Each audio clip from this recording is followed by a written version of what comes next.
नमस्कार साथियों, मैं सोनू गुरु अपने नए लुक के साथ फिर संविधान सभा के पार्ट 2 में नए प्रश्न के लिए तैयार हूं। चलिए मेरे साथ तैयार हो जाइए और एक से एक बेहतरीन प्रश्नों की व्याख्या करेंगे। आप लोग एक काम किया करें, मैं कोशिश करूंगा ज्यादा से ज्यादा नए प्रश्न बताऊं, तो आप लोग कॉपी लेके नोट कर लिया करें। मैं फालतू की बात नहीं करूंगा, ठीक। क्वेश्चन नंबर 11 10 तक मैं बता चुका हूं, पहले वीडियो में देख लेना आप लोग। क्वेश्चन नंबर 11 में लिखा हुआ है कि केंद्रीय परिषद की जगह पे यहां पर केंद्रीय मंत्री परिषद लिख दे रहा हूं, टाइपिंग में थोड़ी हो जाती मिस्टेक भैया।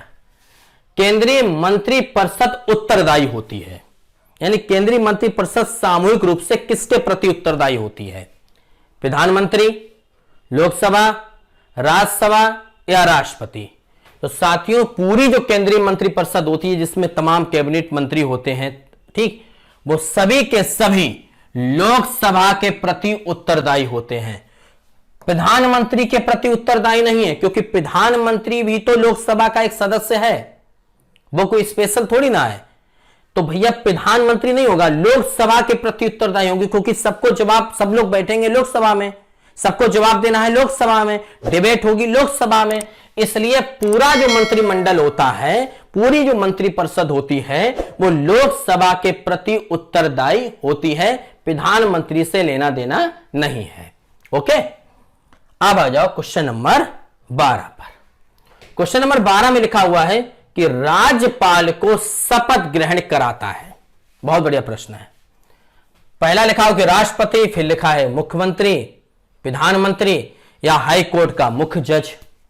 तो जो राज्यपाल होता है उसको शपथ ग्रहण कराता है हाई कोर्ट का मुख्य न्यायाधीश। उस राज्य का, जिस राज्य में राज्यपाल नियुक्त हुआ है, उस राज्य का जो हाई कोर्ट होगा, उस हाई कोर्ट का जो मुख्य न्यायाधीश होगा, वो इसको शपथ ग्रहण कराएगा। ठीक, दूसरी बात सुन लो, राज्यपाल की नियुक्ति कौन करता है? राज्यपाल की नियुक्ति करता है राष्ट्रपति करता है, लेकिन राज्यपाल को शपथ कौन दिलाएगा? हाई कोर्ट का मुख्य न्यायाधीश। क्लियर है भाई, कोई डाउट तो नहीं? क्वेश्चन नंबर आ जाओ 13 पर। डॉक्टर अंबेडकर का संविधान सभा में निर्वाचन हुआ था। जब संविधान सभा बन रही थी तो विभिन्न क्षेत्रों से प्रतिनिधित्व किया था कई लोगों ने। तो उसमें जो सबसे विद्वान व्यक्ति थे जिनका नाम है डॉक्टर भीमराव अंबेडकर, इनका जो निर्वाचन हुआ था, ये चुन के कहां से आए थे? ऑप्शन जरा देखो, पंजाब, मुंबई, पश्चिम बंगाल या बिहार। तो डॉक्टर भीमराव अंबेडकर का जो निर्वाचन हुआ था वह हुआ था पश्चिम बंगाल से। ये पश्चिम बंगाल से निर्वाचित होकर आए थे। साथ में बिहार के बारे में बता दूं, बिहार से जो निर्वाचन हुआ था संविधान सभा में, वो हुआ था राजेंद्र प्रसाद का। राजेंद्र प्रसाद भारत के पहले राष्ट्रपति भी हैं। क्लियर है भाई, कोई डाउट तो नहीं? क्वेश्चन नंबर आ जाओ 14 पर। क्वेश्चन नंबर 14 में लिखा हुआ है कि पंचवर्षीय योजना आरंभ करने के लिए अंतिम स्वीकृति आवश्यक है। अगर आप कोई भी पंचवर्षीय योजना प्रारंभ करना चाहते हैं तो इसके लिए किस विभाग की या किस व्यक्ति की अनुमति आवश्यक? अंतिम स्वीकृति। तो पहला ऑप्शन लिखा हो कि राष्ट्रीय विकास परिषद, दूसरा लिखा है संसद, राष्ट्रपति या योजना आयोग। अब इसके बारे में डिटेल समझ लो। अगर कोई भी पंचवर्षीय योजना लागू करनी है तो पंचवर्षीय योजना का जो मॉडल है, जो प्रारूप है, वो तैयार करेगा योजना आयोग। ठीक, योजना आयोग तैयार कर देगा। फिर क्या करता है योजना आयोग? इस फाइल को राष्ट्रीय विकास परिषद के पास भेजता है। राष्ट्रीय विकास परिषद ही योजनाओं पर, यानी जो पंचवर्षीय योजना है उस पर अपनी अंतिम मुहर लगाएगा। और जब इस पर राष्ट्रीय विकास परिषद अंतिम मुहर लगा देता है, उसके बाद योजना काम में शुरू हो जाती है। इसलिए इस प्रश्न का आंसर होगा कि अंतिम स्वीकृति अगर देनी है तो राष्ट्रीय विकास परिषद देगा। राष्ट्रीय विकास परिषद की स्थापना 6 अगस्त 1952 को हुई थी और साथियों इसका भी अध्यक्ष प्रधानमंत्री होता है। ये भी एक गैर संवैधानिक आयोग है और योजना आयोग भी गैर संवैधानिक आयोग है।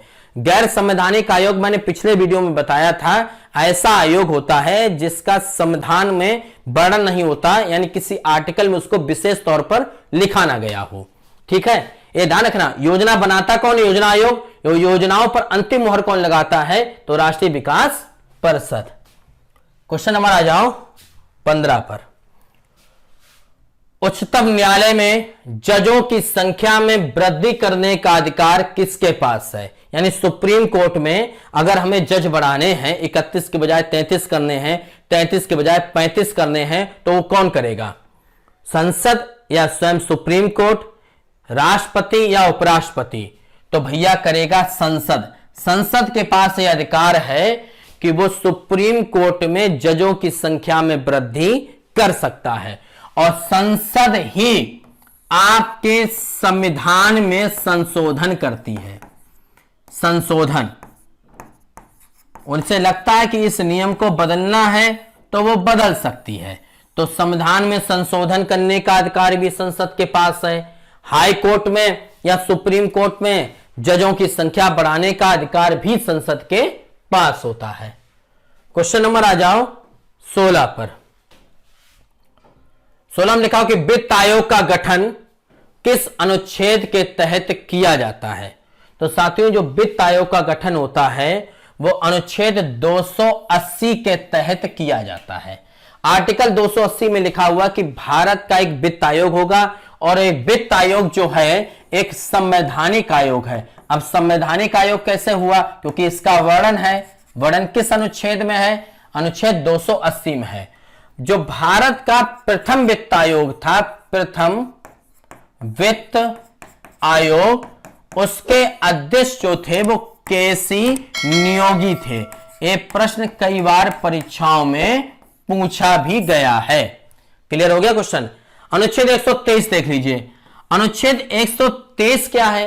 अनुच्छेद 123 के तहत राष्ट्रपति अध्यादेश जारी करता है। अध्यादेश का मतलब यह हुआ कि अगर संसद के दोनों सदन सत्र में नहीं है, कार्य में नहीं है, तो राष्ट्रपति अपनी स्वीकृति से एक आदेश जारी कर देगा। अनुच्छेद 108 क्या है? अनुच्छेद 108 के तहत राष्ट्रपति क्या करता है? जो संसद के सामूहिक अधिवेशन होते हैं, संयुक्त बैठक होती है, उसको आहूत करता है। संयुक्त बैठक आहूत करता है। आहूत माने जानते हैं भैया? बुलाता है। ठीक हो गया पूरा काम।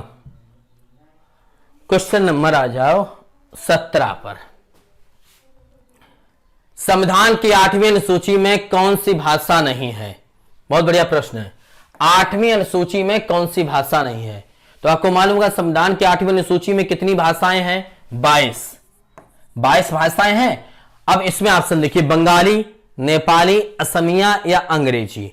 तो संविधान की 8वीं अनुसूची में बंगाली भी है, नेपाली भी है, असमिया भी है, लेकिन अंग्रेजी नहीं है।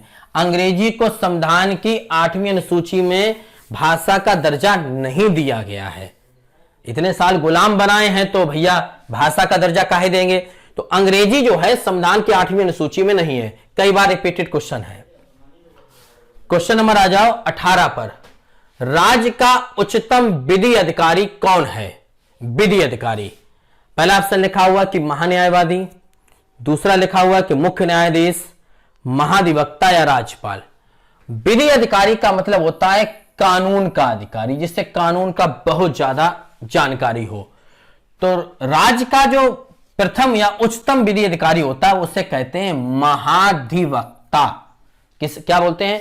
महाधिवक्ता। और इसकी नियुक्ति करता है राज्यपाल।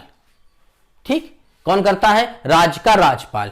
अगर तुमसे क्वेश्चन पूछा जाए केंद्र सरकार का, सेंट्रल गवर्नमेंट का, भारत सरकार का उच्चतम अधिकारी पूछा जाए या भारत का प्रथम विधि अधिकारी पूछा जाए, तो वो महान्यायवादी होता है। इसको बोलते हैं attorney general of India. Attorney general of India. और इसकी नियुक्ति करता है राष्ट्रपति आर्टिकल 76 के तहत, अनुच्छेद 76 के तहत। क्लियर हो गया? क्वेश्चन नंबर आ जाओ 19 पर। क्वेश्चन नंबर 19 में लिखा हुआ है विधानसभा को भंग कर सकता है। बढ़िया बात।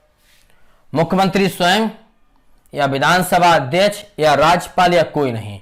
तो विधानसभा को भंग करने का अधिकार राज्यपाल के पास है, लेकिन ऐसे ही भंग नहीं कर देगा कोई बम फेंक दे। भंग करने का मतलब है कि जब मुख्यमंत्री की सिफारिश पर, जब मुख्यमंत्री कहेगा कि ऐसा करो भाई, अब हमें आगे सरकार नहीं चलानी है, हम सामूहिक मंत्रिमंडल के तौर पर इस्तीफा दे रहे हैं, तो राज्यपाल के पास यह अधिकार है कि वो मुख्यमंत्री के कहने पर विधानसभा को भंग कर देगा। तो इसका आंसर होगा सी, यानी राज्यपाल। और इस वीडियो का अंतिम प्रश्न देख लो। जम्मू कश्मीर का संविधान लागू कब हुआ था? तो जम्मू कश्मीर का संविधान लागू हुआ था 26 जनवरी 1950 या 57 में, या फिर 15 अगस्त 1950 या 15 अगस्त 1957 में। तो पूरे देश में तो संविधान लागू हुआ था 26 जनवरी 1950 को पूरे देश में, लेकिन जम्मू कश्मीर एक ऐसा राज्य था जिसमें 7 साल बाद यानी 26 जनवरी 1957 को संविधान लागू हुआ था, 7 साल बाद। क्योंकि आपको मालूम होगा राजा हरि सिंह का मैटर मैं अगले वीडियो में बताऊंगा। तो 7 साल बाद जम्मू कश्मीर का संविधान लागू होता है। नेक्स्ट वीडियो में फिर मैं अच्छा बताऊंगा। तब तक लाइक करें, शेयर करें। जय हिंद।